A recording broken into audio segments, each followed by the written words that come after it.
So here in Thailand, you would have heard of all of the classic scams here. The infamous tuk-tuk scams, the jet ski scams, motorbike scams, bill padding, you name it, it happens here. But in 2023, there's some new ones going around. And in today's video, I'm gonna reveal them to you.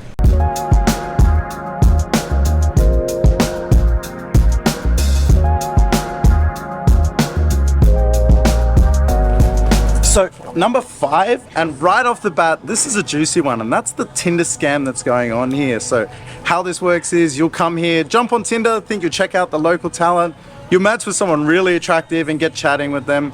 The chatting turns to flirting, that kind of escalates, and they start with the dirty talk. And as that continues, they'll try and bounce you off that platform and off Tinder and onto something like Instagram or Facebook, a better way for them to communicate. A big part of this is Tinder doesn't let you send photos. So that's the excuse that they'll use to get you off that platform onto whatever social media platform you use. Then what happens is they'll suggest you start sending each other some sexy photos. So you'll send some photos back and forth, and they get sort of more and more revealing as the chat goes on. All the while you're thinking, this is amazing, I've met the hottest girl, this is going to be really good, getting you all revved up and in the mood. And then all of a sudden they'll send you a screenshot of yourself. Basically they've screenshotted the photos, and they would have screenshotted also the friends list of your social media. And what they do is they'll threaten you with those pictures, saying they'll send it to all these people on your social media profile if you don't give them some money. Now, the money amount that they ask for varies. This is a legit scam. So this happens all across the world. The people, they may not even be in Thailand. They're definitely not the people that you think they are in the pictures. Now, there's something really interesting that you can do about this. So if you have an image, you can actually do a reverse search in Google, and you can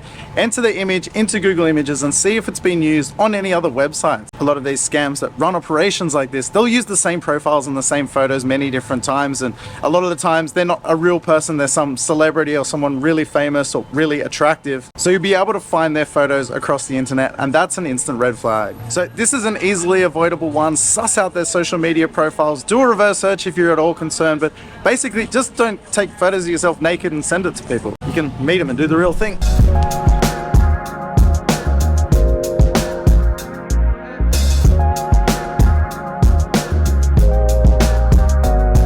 Now, number 4 is kind of a random one, and honestly it's pretty harmless, but it's worth mentioning, and that's the new craze of fortune tellers coming up to you everywhere. So this is starting to happen. I noticed that in Bangkok people will come up to me, and here I've noticed it quite a lot here in Phuket.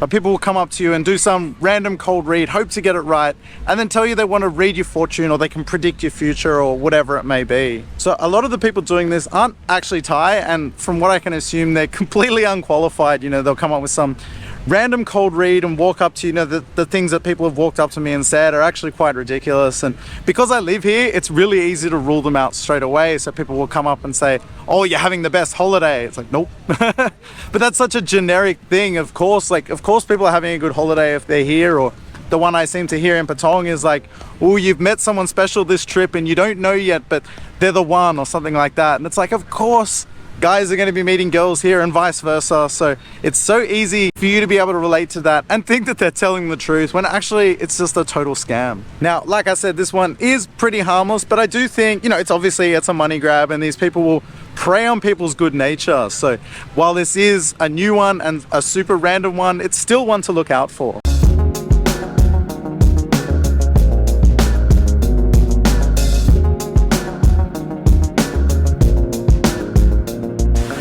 Now, number 3 is one I actually have a bit of experience with. This actually happened to me on my first day arriving here in Phuket. The great news is it's an easy one to get out of. So this is the Bolt scam. So Bolt is an app, for those of you that don't know, like Uber. So Bolt and Grab are the two go-to apps here in Thailand for getting around. So you don't have to haggle with taxis. You don't have to negotiate anything. Everything is locked in. You choose the price and that's it. Now, what happened for me on this one is when the booking was confirmed, I noticed it was a female driver, and I remember thinking, oh, that's unusual. You don't get many female Bolt drivers. And when they arrived, the car was different and the person was a man. So that's your first red flag. Anyway, I got in the Bolt. I asked him, I'm like, is this the same one? And he's like, oh yeah, just problem with my account. Something like, whatever. Right now the car's in for service or something like that. And then he took off and we started driving. Now, while we were driving, he told me the price on Bolt is wrong and then I'm gonna have to pay this amount that was basically double what that was. He's like, oh, this price is from before COVID, but now things are different and blah, blah, blah, blah, blah. And I was arguing with him. I said, no, the price on Bolt is the price. And he said, no, it's different this time. And he actually canceled the trip while we were in mid-negotiation. So basically what happened at that point, I just got out and you can report the account. So I'm assuming this is why his name wasn't his account, because he's obviously been in trouble for this before and is now using a wife or sister or someone else's account, because they basically have a zero strike policy with those apps. So the way I got out of that one was I just told him to stop. I was going to get out. I wasn't going to pay anything and he wasn't happy about that. And then I showed him in the app, I know how to report the account. And then he basically just said, okay, please don't report me. You can go get out for free.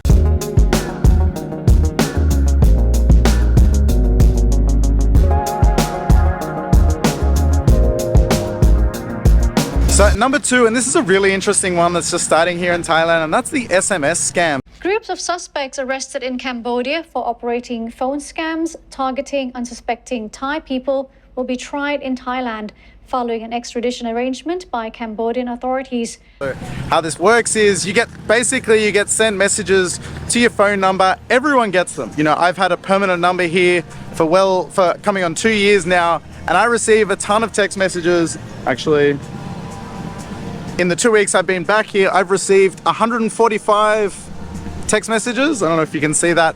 145 text messages. Now, a lot of these are just spam, and they're people selling things and businesses promoting specials or whatever, but every now and then one will come through there that's an actual scam. Now, the scams would be things like trying to get you to go to a gambling website or a porn site or a sex chat or sex site, because all of that is actually illegal here in Thailand. And where they get you is when you sign up for your SIM card. Doesn't matter where you are, even if you're here at the airport and you get a SIM card, or if you go into a shop and register, you have to give your passport for ID. And if you do go on those sites and click those links, then it can be traced back to you, and that's where you'll get stung. So me personally, I don't open any of those text messages. Like I said, I've had 149 in the time that I've been back here, so I don't even pay attention to them. They're all usually in Thai writing anyway, so you wouldn't, there's nothing to entice you. But every now and then I just used to whack one into Translate to see what would come up. And a lot of the time, like I said, it's just businesses trying to sell things, but every now and then it is a scam. Now, you can get these spam messages blocked. You can go to, I use True Mobile, and I went to them a few times now, and they'll put a block on so you don't receive any of that. But eventually they start trickling back in, and they'll start again. So it is a good idea to do it, but basically just don't open any links you get sent to your phone. This is a cool abandoned rooftop bar here in Patong. I love exploring places like this.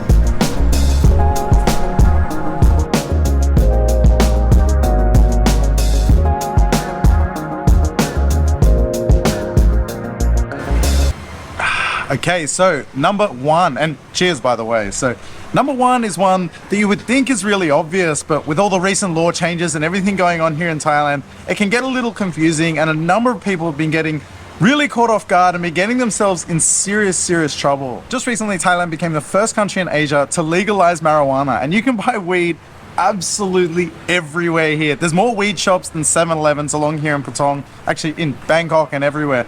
They are absolutely everywhere. Now, where this gets confusing is that while weed is legal, it is 100% illegal to smoke in public or anywhere that is not basically your own private property. Just to get a little more confusing with that, if you do smoke in your own home and your neighbors decide they don't like the smell and the smell is disrupting them or annoying them, they can report you to the police, and you can get yourself in trouble. The first time you get a warning, and then that's it. You only get one warning. Second time you're going to find yourself in trouble. Now, because you can buy weed here, everyone thinks, oh, that's cool. You can just walk into a shop, buy weed. You can buy pre-rolled joints on the side of the road. I mean, it is everywhere. So people are buying it and firing up in the street and walking down smoking a joint, and the police are stopping them, and they're getting massive fines for that. Now, while this isn't technically a scam, what happens along with this is people just assume that Thailand's quite relaxed about drugs. Now that weed's legalized and it's obviously everywhere, you would think it's okay to do anything else too, but that is not the case at all. Thailand is very serious about drug use, and there are scammers out there that will try and trick you out